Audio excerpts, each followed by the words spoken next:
મિત્રો, અત્યારે એક મોટો પ્રશ્ન એ છે કે બાળકોની અંદર કુતૂહલતા વહી ગઈ. ઉત્સુકતા, કુતૂહલતા, નવીનતા જે મગજની અંદર પેદા થાય ને એ વહી ગઈ. કારણ કે બધું સહજતાથી મળી રહે છે, એટલે કુતૂહલતા પેદા નથી થતી. બાકી ગામડામાં આપણી વયના બધા જે નાના હતા એ વાડીએ જતા, જોતા. માંડવી વાવી હોય તો એનો કોટો ફૂટે, ઉપર ઢેફાની ઓલી પોપટી એ ઊંચી કરે તો રોજ જઈને જોયા કે કઈ રીતે મોટું થાય છે. એમાંથી ફૂલ ઉખડે, પછી હુયા બેહે, અંદર જમીનમાં જાય, એ નિરાતે જોતા હોય. ઝાકળ આવ્યું હોય તો એ હુયામાંથી પાણી ધીમે ધીમે મૂળિયામાં જાય. આવું બધું આપણે જોયા કરતા. ઉત્સુકતા હતી, કુતૂહલતા હતી કે કેમ થાય છે બધું. તો અમારા ગામની અંદર પહેલી વખત હાર્વેસ્ટર આવ્યું, ઘઉં કાપવાનું. સીધા ઘઉં તૈયાર થઈ જાય, ઊભા હોય ને એમાં મશીન હાલે, હાર્વેસ્ટર. તો કોઈ જોયેલું નહીં.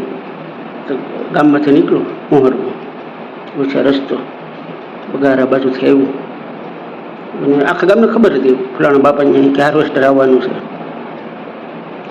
તો એ દિવસે બધા કામ પડતા મૂકી દીધા અને હાર્વેસ્ટર જોવા ગયા કે આ શું છે. એના કરતાં જે ગામના કૂતરા હતા ને એની અંદર ઉત્સુકતા જાગી.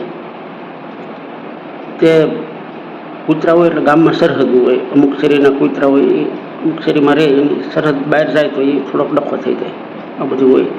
પણ એ હાર્વેસ્ટર જે નીકળ્યું તો બધા કૂતરા એક થઈ ગયા અને કાળો દેખીરો સડાવી મૂક્યો. જ્યાં સુધી હાર્વેસ્ટર સીમાડા સુધી પીગ્યું ને ત્યાં સુધી વાંસ વઢાઈ ગયા. રાગોડા તણી તણીને રાગ બેસી ગયા. કૂતરાઓમાં આવી ઉત્સુકતા હતી. ત્યાં આખું ગામ એને જોવા ગયું. ખેતરમાં હાર્વેસ્ટર હાલે, કઈ રીતે હાલે છે. ઘઉં કપાય, એમાંથી ફોતરા નીકળ્યું, ઘઉંનો એક પાઇપની અંદરથી બંબોળો બોલે, સીધો ગાડામાં ભરાય. પહેલી વખત હતું આ બધી ઉત્સુકતા હતી જોવાની. તો ગામમાં તો શું છે, હોય ને માણસો, પીઠ માણસો, એ પછી અહીંયા પીઠ માણસો આવી ગયા, છોકરા બાયું બધા. તો એને વળી પાછા બધાને બેહાડ્યા કે હાલો એ છોકરાઓ તમે આ બાજુ બેહો ને, તમે કે આ બાજુ બેહો ને, દેખીરો કરો માં શાંતિથી જોવો ને. ગામમાં એટલે ભવાઈ આવ્યો ને કેમ બધા બેસી જાય એમ. બાપાએ થોડાક